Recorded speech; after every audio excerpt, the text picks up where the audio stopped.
I'm going to start off with a little bit about me. Some of you have been in my other classes and have heard my testimony before. And before I found Jesus, I was in a very, very dark place. I had a lot of eating disorders, self-image issues, you name it. Very, very depressed person, a lot of anxiety. And I was paralyzed by this. I was trapped. Whatever it was, the devil really just fed me these lies, and I stayed true to them. And it was so bad that I didn't want to live anymore. I did not want to live. I didn't want to fight this fear. I did not want to fight this anxiety. I didn't want to do it. So one night I overdosed. I'm on anti-depression, anti-anxiety medicine, and I took a whole bottle. And by the grace of God, I'm still here. But I survived that.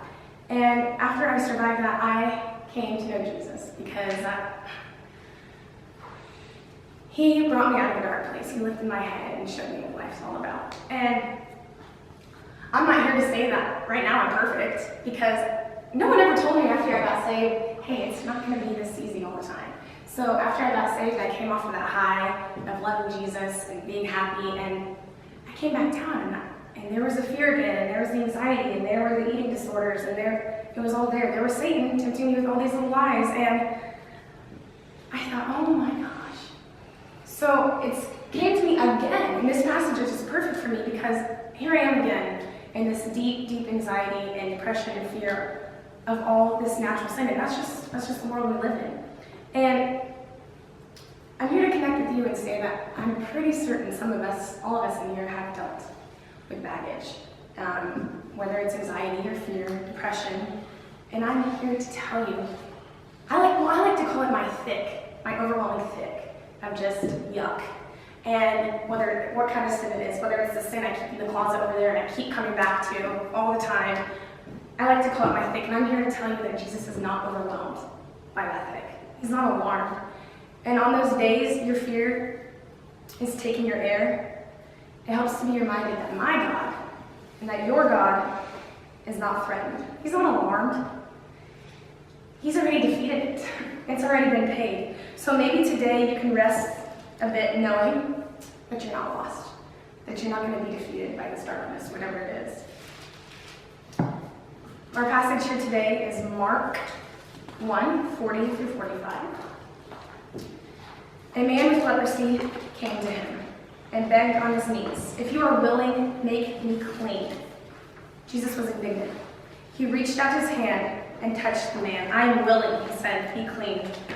Immediately the leprosy left him and he was cleansed. Jesus sent him away at once with a strong warning, "See, if you don't tell anyone, but go show yourself to the priest and offer the sacrifices that Moses commanded for you." Instead, he went out and began to talk freely, spreading the news. As a result, Jesus could no longer enter town openly, but stayed in lonely places. Yet the people came from everywhere. Today I'm going to focus more on the verses 40 through 42, with the man with leprosy being healed. See, I really was just in awe what leprosy really was when I researched it. I told teacher Ted that it brought me to tears. Leprosy is a nerve disease and nerve damage, and it affects the skin. And we compare it to today a disease that's called Hansen disease, and it just eats you away. You feel all touch. Your fingertips, your arms, your eyes. You go blind, not necessarily because of the disease, but because you forget to blink. And so, as the leprosy advances, the more unhuman-like people look. And I just couldn't imagine no fingers, no arms, no toes, no face, no eyes. They can't feel you, they can't see you. And if you look back in Leviticus, these people weren't allowed to even live anywhere near other people. And if someone were to come around, they were supposed to say, "Unclean, unclean, unclean, unclean, I'm unclean." So when I thought about this leprosy and how disgusting and terrible it was, could you imagine? It's really a sense of lostness. I pictured leprosy as sin, eating away your being, gradually destroying who you are, just as sin does. And I really studied how the man came to Jesus. He knelt on his knees. You guys, he couldn't even feel his knees. and he got on them, saying, Jesus, make me clean. If you will, make me clean. And I really want to study his cry. One, he was desperate. Two, that he couldn't feel his knees when he got down on his knees. He was humble and submissive. And the way he asked, he was believing. I know you can, but if you're willing, do it. He was acknowledging of the need for the Savior, and he was specific. Not, fix me, Jesus. Heal these wounds, give me sight. He said, make me clean. You see, we can't cleanse ourselves, you guys. That's what I'm really trying to get at. We can't. We need a Savior. And whether it takes to go to a place that I was, or, whether we're aware of it or not. I hope today you all are aware of it. Sometimes we're just so numb to our sin that we're not even aware of how ugly we are. We all, in a sense, have a sense of leprosy, for we're all not fit to approach a pure, holy, and righteous God, just as he was. I want to go back to, I want to say that leprosy, I really just prayed on it. So what are you trying to tell me, God? What leprosy is to the body is what sin is to our soul. It progressively enslaves us. It's universal. It leads to death. I'm me. I am just as ugly and disgusting as that man with leprosy. Maybe not physically, no. Praise Jesus, but I struggle as he did. And one focus I want to leave you with today is, what does this look like? I know I'm desperate for Jesus. I know I need him to make me clean. But what does that look like? How we live our days, guys, is how we live our lives.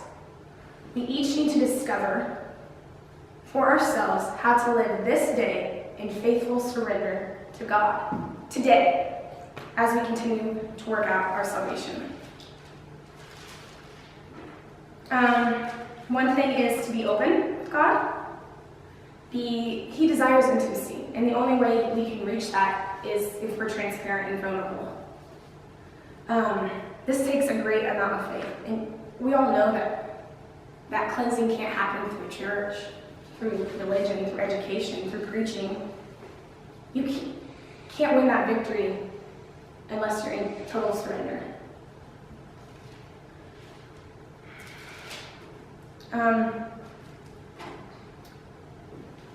I want to encourage you that he's not going to let you go, guys. No darkness is too dark. Your Savior still saves. He still sees. He still raises. He still heals. So on those dark, dark Lazarus days where you can't even get out of bed sometimes, or you're fighting this sin or this depression or this fear, remember who stands outside your tomb. Remember whose hand was stretched over the man with leprosy.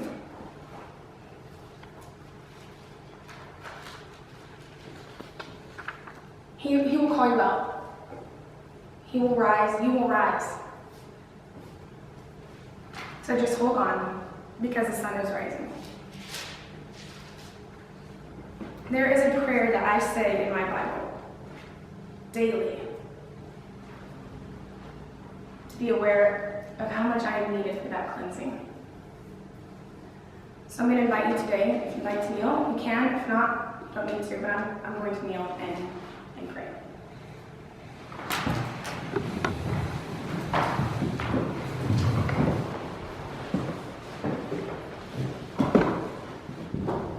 Lord, I know I've failed you. I see that I live a life unworthy of your calling. We have no right to come before you to pretend to worship you in this condition. But I know what it's like to be clean before you, and I want to be made clean again. I want to have a perfectly clean conscience with nothing separating me from you. I want you. If you are willing, you can make me clean. Amen.